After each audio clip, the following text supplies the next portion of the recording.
Hello, my name is Margaret Adele, and I am super proud of myself. I officially broke my record for the amount of books read in a month in the month of June. Granted, a lot of those were mid-grade graphic novels, but that is beside the point. I read 19 books over the course of June, and that is a lot of books. And I didn't actually read that many review books. I'll get to that.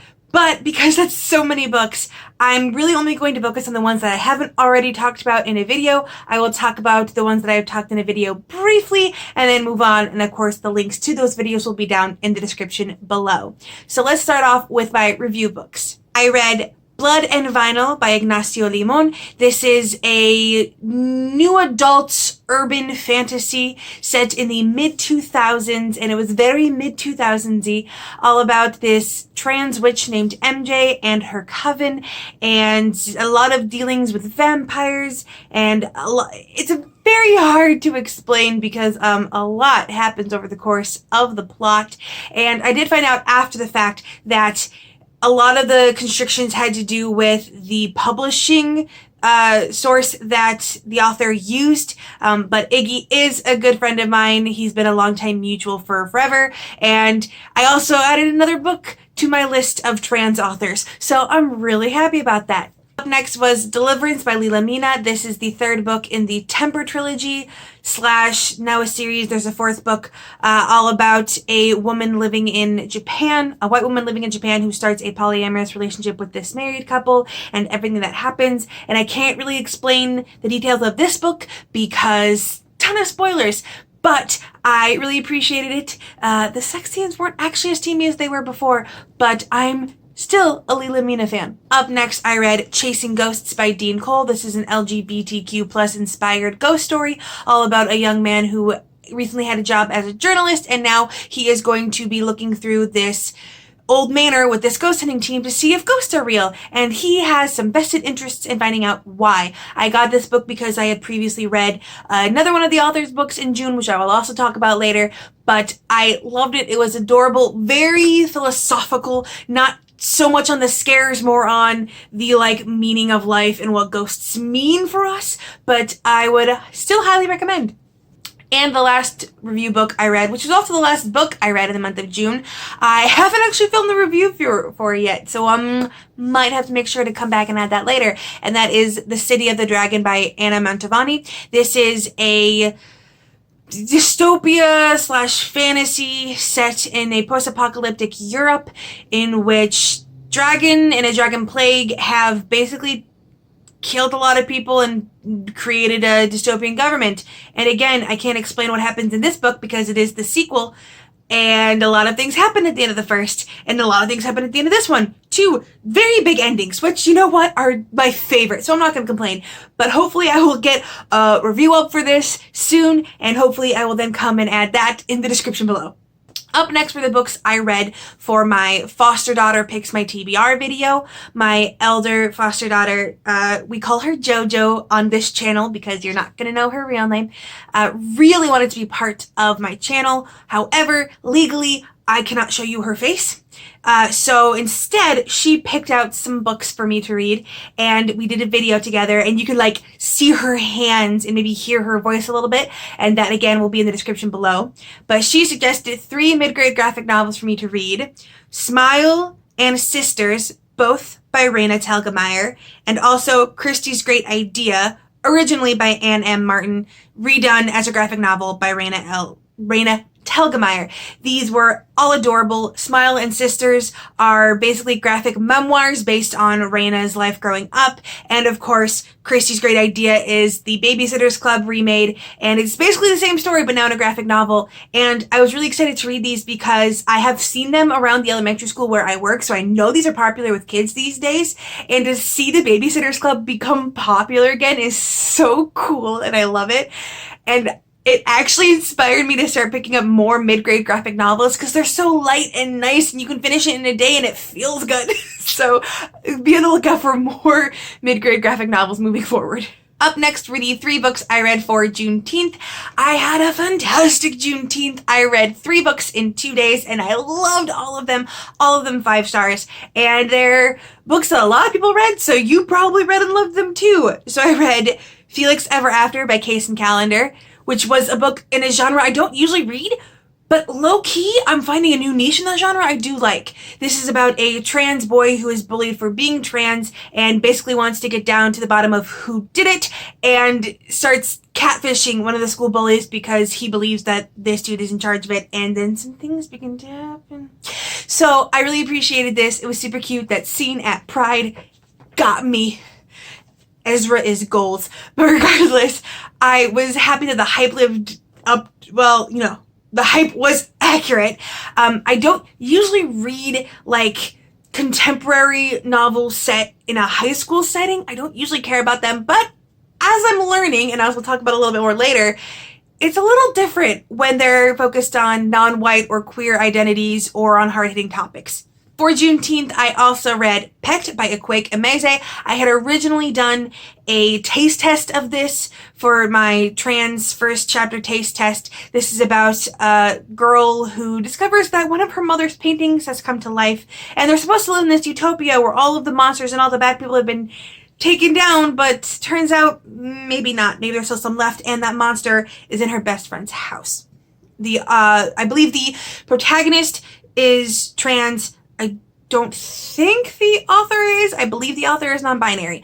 But anyway, I really appreciated this story. It was really meaningful, but written in such a cool, poetic way, and the dialogue was fantastic, and it is based on Nigerian culture, which I also adored. Highly suggest that one. And last for Juneteenth, I read All Boys Aren't Blue by George M. Johnson. This was actually like my alternate in case I couldn't get through another book because my head was in a really weird place. But this is a YA memoir all about George M. Johnson's life growing up, knowing from a young age that he was different and becoming aware of his sexual identity. And it was so cool. And I love all the talk about grandma. And it was very sweet, really bittersweet at times, but I appreciated it a lot. And I would highly suggest that one as well.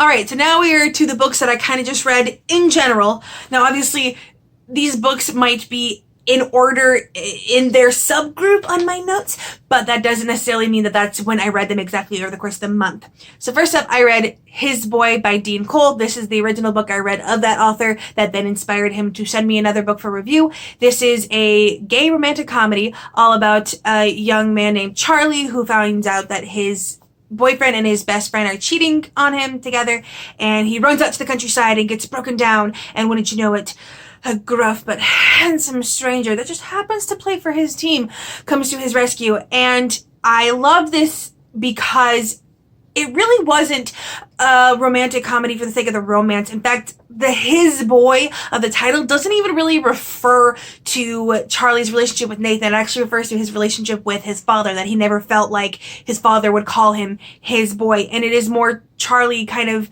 coming to grips with who he is and who he needs to be.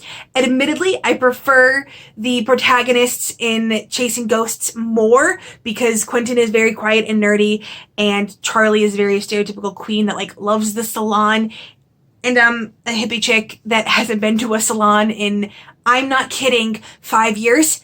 So I don't really relate to him, but watching the character development was super sweet and I really appreciated it. And also it was a pretty light, voicey read. So I would definitely suggest that if you're looking for more own voices MLM content.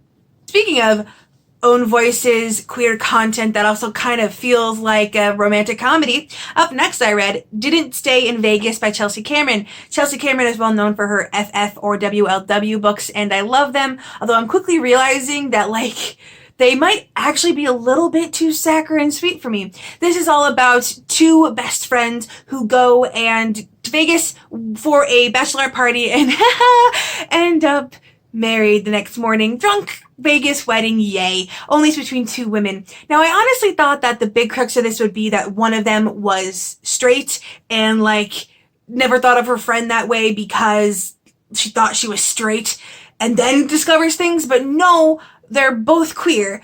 And so I was a little bit confused. There didn't seem to be a whole lot of genuine tension for me. It seemed a lot more like you're just supposed to go with the fact that there is tension. And I've noticed that with a lot of Chelsea Cameron works, or, you know, the two I've read. I've got a lot more on my list, I promise. But the tension in both books seems to be so minimal. And maybe I'm just a melodramatic romantic that I need, like, someone to be kidnapped or something. I don't know. But it's still a nice, light, fluffy read if you want a good palate cleanser. And of course, it's all about the sapphics, which I love. Up next, I was actually reading a lot of these books while reading the other ones because they were so hard and heavy-hitting, but books I needed to read. Up next, I read White Rage by Carol Anderson. This is one of the big anti-racism books that's been going around. This is basically how white people have fought back in anger against every forward step the Black community has taken. It goes deeply in depth from the end of the Civil War up through the election of Barack Obama. So it goes really in depth and is basically like, here's the problem. Do you see the problem? There is a problem. Problem. Like, it's a great first book to read if you're starting to get into anti-racism reads, because while it doesn't offer too much in the way of here's what we need to do moving forward, apart from like a little bit in the very end, it's very much a case of here's how deep, insanely deep the problem goes. So it's a very good first read, and then other books will be like, okay, now here's how we address this problem. So I would highly suggest this one if you're looking for an anti-racism read. And at this point, that feels like a redundant thing to say because this is one of the most popular anti-racism books I've seen going around. This is also one of the books that sold out at a lot of places. So I'm really hoping that people are like doing the reading and getting the stuff done. And I wish there weren't little ears around so I could swear. But anyway, this is a great first book. I fully intend to keep with my anti-racism reads, and I would also highly suggest if you're going to get them to buy them. That way you can use highlighters in them and also refer to the back for all of the various other sources so you then can continue the reading. My next anti-racism read was White Fragility by Robin DiAngelo, and I had no idea whether or not I should read this book because at first everyone's like, yeah, good anti-racism book, get it. But then someone was like, oh, they say the N-word and it's written by a white author, so no. And then other Black voices were like, actually, you can read it, they're still good in it. And eventually I was like, you know what? I already bought it because that's just what happened, and it's less than 200 pages. Let's just see. So the N-word in question is within quotations. It's not actually the author writing it. However, I have been told that to be on the lookout for that if you are listening to the audiobook. And I'm not going to talk about whether or not it's okay for a white author to use the N-word without censorship. That's not my place to have a definite say. But I will say that I fully stand behind what this book was trying to do. This book was a white author telling other white people, hey, here's how we're being stupid. Here's how our fragility and our anger and our white tears are getting in the way. Here's how to stop it. And I loved that aspect. And it hit hard. It reminded me of a situation where my white fragility jumped to the forefront that I didn't want to think about, but I needed to. And it's very hard hitting, and I appreciated that. And for what it is, considering the fact that this isn't a here's what racism is, this is very specifically here's what white fragility is, here's how you, the white reader, need to change things. I actually think it works really well having a white author for this, but also they had a Black editor. So there was still Black voices involved in the making of this, and I believe the editor has also been part of a lot of the interviews that the author has done. So if you were on the fence about this book, I still would suggest it. It does give very finite, practical, pragmatic, here's what you should do moving forward. But again, I would definitely read White Rage first so you understand just the depth of how bad things get. Next up on my anti-racism reading was Hood Feminism by Mikki Kendall. I heard this being discussed in a couple different videos, and I was really intrigued by it. This is a series of short essays basically on how feminism basically only supports white women and needs to be made a little bit more broad. Well, not maybe. Definitely needs to be made more broad and focus on women in all aspects as opposed to just wealthy white women. And I really appreciated it. This one hit hard. Like I mentioned before on various platforms that, you know, our elder foster daughter is Black. And like this book brought up very significant things that literally changed how I act in certain ways. Specifically for me, they talked about how materialism, or what appears to be materialism to the white community, is actually Black people trying to use wealth or the appearance of wealth to make up for the respect society already denies them.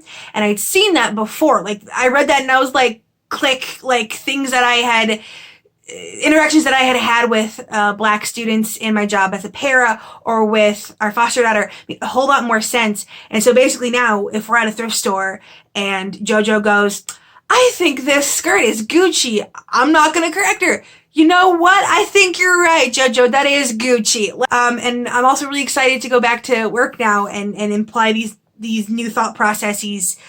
I just don't know with the virus when that's gonna be. Up next was a break book that I read purely because I needed to take a breather. And I believe I read this right before Juneteenth, and that is How to Date Your Dragon by Molly Harper. I saw this on Dominic Noble's channel, and I already love shifter romances. They're some of my favorite schlocky romances, and this did not disappoint.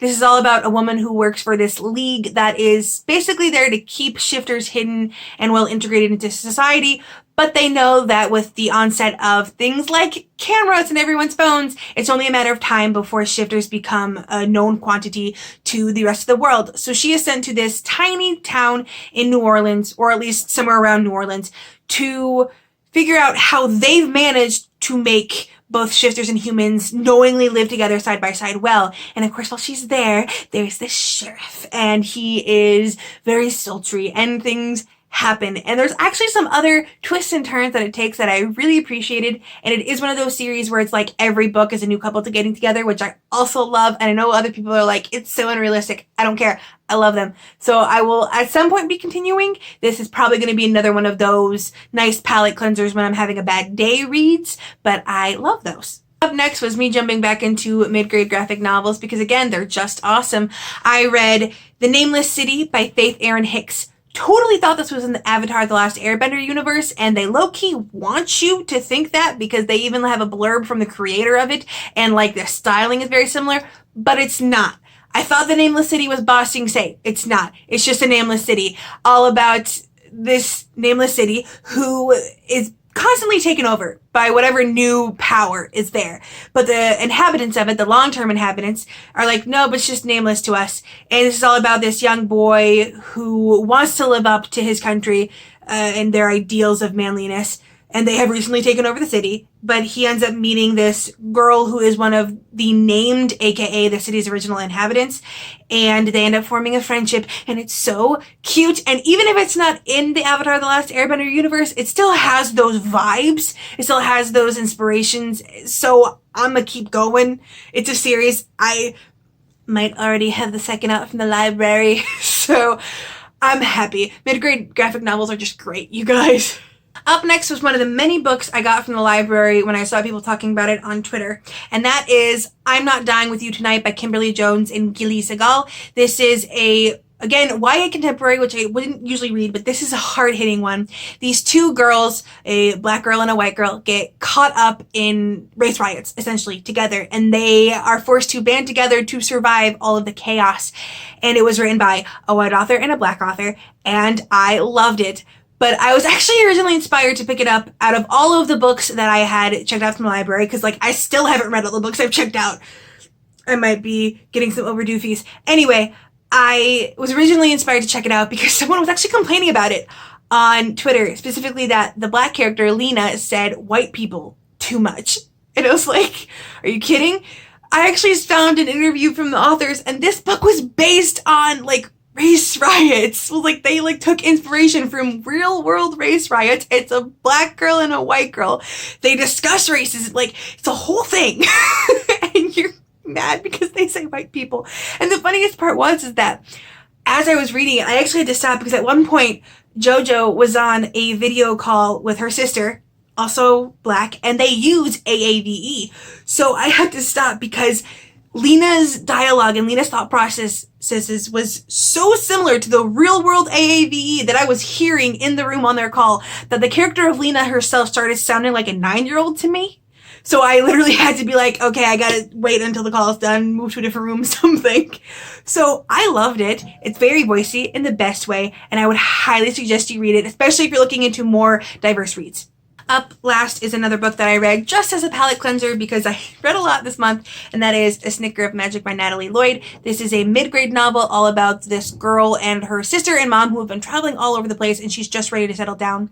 Mom takes them to their old hometown, and they're really happy, except mom might already be looking to go again, and our main character is desperately trying to find a way to keep her here. And so she starts enlisting the help of new friends, trying to figure out how to break what she sees as a family curse and bring magic back to the town so that they can stay there and finally have a real home. It was so cute. It was purple prose, but purple prose for mid-grade, so it was very cute, and I would highly suggest it.